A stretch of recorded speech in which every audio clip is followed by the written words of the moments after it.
Hello friends, मैं आपका दोस्त डॉक्टर ज्ञानेंद्र झा आप सभी का स्वागत करता हूं मनोचिकित्सा क्लिनिक जबलपुर में। आज हम लोग एकाथीसिया पर बात करने जा रहे हैं। हो सकता है आप में से बहुत सारे सब्सक्राइबर मित्र इस टर्म को पहली बार सुन रहे हो, एकाथीसिया। जी हाँ, आज हम इस पर बात करेंगे। ये बहुत ही इंपॉर्टेंट टॉपिक है और एक ऐसा टॉपिक है जिसके बारे में बहुत कम जानकारी लोगों को है। अब ये एकाथीसिया होता क्या है? मोटे तौर पर देखा जाए तो यह एक ड्रग इंड्यूस मूवमेंट डिसऑर्डर है, जिसे हम लोग ईपीएस की कैटेगरी में आने वाला साइड इफेक्ट भी कहते हैं। EPS, extra pyramidal syndrome. यह मेनली जो होता है, this is due to side effect of antipsychotic. मुख्य वजह होती है एंटीसाइकोटिक, मतलब ऐसी दवाइयां जो साइकोसिस को ठीक करने के लिए दी जाती हैं, उनके प्रयोग से होने वाला साइड इफेक्ट होता है एकाथीसिया। तो सबसे पहले एकाथीसिया क्या होता है? तो मैंने आपको बताया कि यह एक ड्रग इंड्यूस मूवमेंट डिसऑर्डर होता है। कौन सा ड्रग? Antipsychotic mainly. फिर से मैं कहता हूं मेनली, क्योंकि अन्य भी कई ड्रग्स होते हैं जो एकाथीसिया कॉज कर सकते हैं, जैसे ट्राइसाइक्लिक एंटीडिप्रेसेंट, जैसे सेलेक्टिव सेरोटोनिन रीअपटेक इनहिबिटर्स, जैसे एंटीवर्टाइगो ड्रग्स, जैसे एंटीएमेटिक ड्रग्स। तो ये भी अन्य ड्रग्स होते हैं जिनके प्रयोग से एकाथीसिया देखने को मिला है। लेकिन अगर मैं कहूं कि nearly 90% of the cases are due to use of antipsychotic, तो ये गलत नहीं होगा। फर्स्ट जनरेशन एंटीसाइकोटिक या ओल्डर एंटीसाइकोटिक, मतलब जो बहुत ही प्रारंभिक समय में खोजे गए एंटीसाइकोटिक है, उनके प्रयोग से ज्यादा देखने को मिलता है, जबकि न्यूअर या सेकेंड जनरेशन एंटीसाइकोटिक के प्रयोग से देखने में कम मिलता है। अब ये फर्स्ट जनरेशन एंटीसाइकोटिक क्या होते हैं, सेकेंड जनरेशन एंटीसाइकोटिक क्या होते हैं, या ओल्डर और न्यूअर एंटीसाइकोटिक में क्या डिफरेंस होता है, यदि ये आपको जानना हो तो आपसे गुजारिश करूंगा कि मेरे चैनल में जाइए और फर्स्ट जनरेशन एंटीसाइकोटिक और सेकेंड जनरेशन एंटीसाइकोटिक के बारे में मैंने वीडियो अपलोड कर रखा है, उसे आप जरूर देखें। अब यह बात बहुत इंपॉर्टेंट है कि एकाथीसिया जो होता है वह एक एक्यूट साइड इफेक्ट है। एक्यूट साइड इफेक्ट का मतलब कि अमूमन जब हमने एंटीसाइकोटिक स्टार्ट किया तो स्टार्ट करने के कुछ ही दिनों में या प्रारंभिक 1, 2, 3 सप्ताह में ही हमें एकाथीसिया देखने को मिल जाता है, यदि किसी व्यक्ति में एकाथीसिया डेवलप होने की संभावना होती है। तो जानकारी के लिए आपको बता दूं कि लॉन्ग टर्म एंटीसाइकोटिक चलने पे लगभग 30 से 50% व्यक्तियों में कभी ना कभी एंटीसाइकोटिक ट्रीटमेंट के दौरान एकाथीसिया डेवलप होने की संभावना होती है। बहरहाल, अब जैसे मैंने आपको कहा कि एकाथीसिया ड्रग इंड्यूस्ड मूवमेंट डिसऑर्डर है या ईपीएस की कैटेगरी में आने वाला एक डिसऑर्डर है, तो आपकी जानकारी के लिए यह भी बता दूं कि यह आवश्यक नहीं है कि केवल ड्रग के देने से ही एकाथीसिया होगा। कई मेडिकल कंडीशंस हैं जिनमें भी एकाथीसिया देखने को मिलता है, जैसे पार्किंसोनिज्म, जैसे ब्रेन ट्रॉमा या ट्रॉमेटिक ब्रेन इंजुरी, जैसे इंकेफेलाइटिस या इन्फ्लेमेशन ऑफ द ब्रेन। तो ये कुछ ऐसे मेडिकल कंडीशन हैं जिनमें हमें एकाथीसिया देखने को मिल सकता है। एकाथीसिया ज्यादातर कैसे पेशेंट में देखने को मिलता है? तो एकाथीसिया ज्यादातर ओल्डर एज ग्रुप के पेशेंट्स में और फीमेल जेंडर में देखने को ज्यादा मिलता है। एकाथीसिया होने के पीछे मुख्य कारण क्या है? तो यह देखा गया है कि यदि एंटीसाइकोटिक का प्रयोग इनिशियली हायर डोज में किया जाता है, मतलब एक नॉर्मल डोज की जगह अगर हायर डोज दिया जाए तो एकाथीसिया होने की संभावना बढ़ जाती है।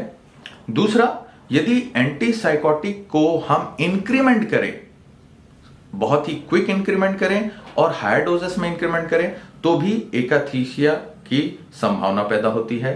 तीसरा, यदि किसी एंटीसाइकोटिक को या बेंजोडाइजेपिन्स को हम सडनली स्टॉप कर दें, तो भी एकाथीसिया होने की संभावना बढ़ जाती है।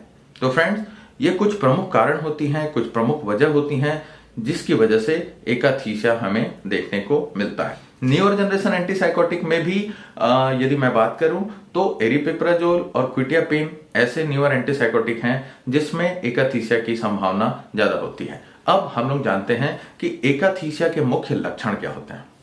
सबसे पहले हम ये जान लें कि एकाथीसिया वर्ड का मीनिंग क्या होता है। ये होता है इनेबिलिटी टू सिट स्टिल।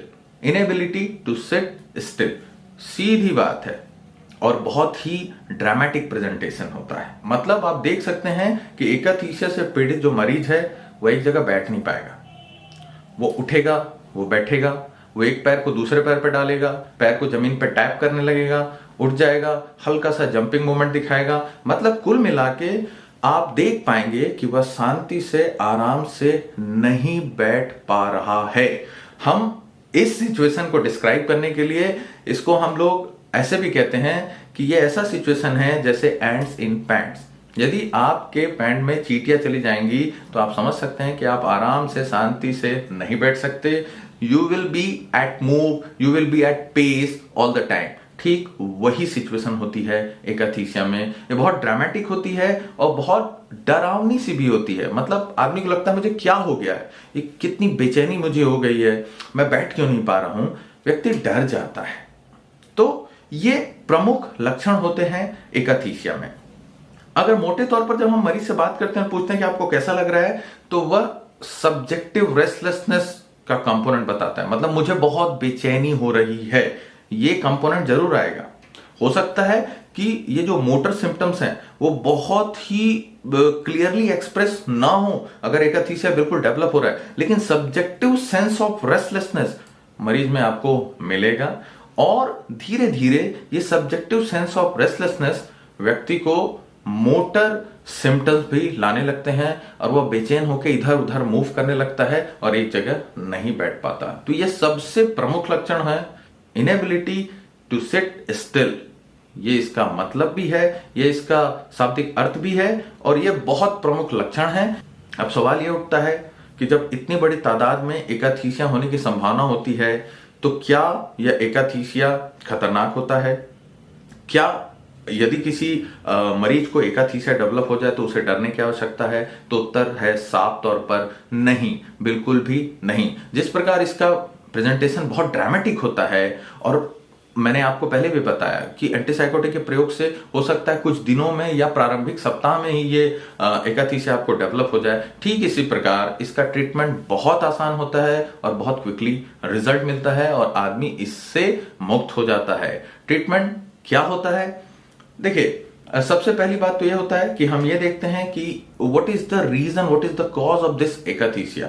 अगर हमें पता चल जाता है कि ये फला एंटीसाइकोटिक का मैंने प्रयोग किया है और हो सकता है कि this is the causing agent for akathisia, तो हम कई बार उस एंटीसाइकोटिक को बंद करने की कोशिश करते हैं और उसको सब्स्टिट्यूट करने की कोशिश करते हैं किसी दूसरे एंटीसाइकोटिक से जिसमें एकाथीसिया पैदा करने की संभावना कम हो। अगर ऐसा नहीं किया जा सकता, क्यों? क्योंकि हो सकता है कि जो एंटीसाइकोटिक एकाथीसिया प्रोड्यूस कर रहा है वह एंटीसाइकोटिक बहुत ही बेहतर एंटीसाइकोटिक रिजल्ट भी ला रहा है।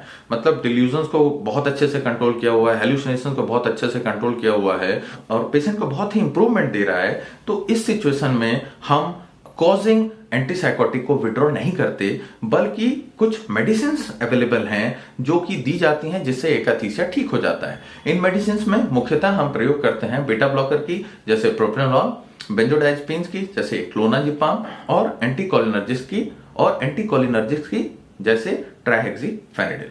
तो फ्रेंड्स, यह टॉपिक आपके साथ शेयर करने का सबसे बड़ा कारण यह था कि हमने अपने क्लिनिकल प्रैक्टिस में देखा है कि कई बार जब मरीजों को एकाथीसिया डेवलप होता है तो बहुत ही डर जाते हैं, फ्राइटेंड हो जाते हैं, घबरा जाते हैं और इसी घबराहट की वजह से कई बार वह तुरंत ही मेडिसिन को रोक देते हैं और ऐसा करने पर इनिशियली ये पाया गया है उनकी बीमारी में तो रिलैप्स और रिकरेंस के चांसेस बढ़ ही जाते हैं, साथ ही साथ इनिशियली जो एकाथीसिया के सिम्टम्स हैं वो भी बढ़ जाते हैं। आपसे मैं जरूर गुजारिश करूंगा कि यदि आप में से कोई मित्र एंटीसाइकोटिक ले रहे हैं और उन्हें लगता है कि उनके जो लक्षण हैं वो एकाथीसिया से मिमिक कर रहे हैं या एकाथीसिया की तरह हैं, तो अपने साइकियाट्रिस्ट से मिलिए और वह उसे बहुत आसानी से आइडेंटिफाई कर लेगा और एकाथीसिया का ट्रीटमेंट बहुत आसानी से हो जाता है। तो इस प्रकार के अन्य वीडियो आपके साथ शेयर करता रहूंगा। आपसे उम्मीद यही है कि इन्हें ज्यादा से ज्यादा शेयर करें। Thank you.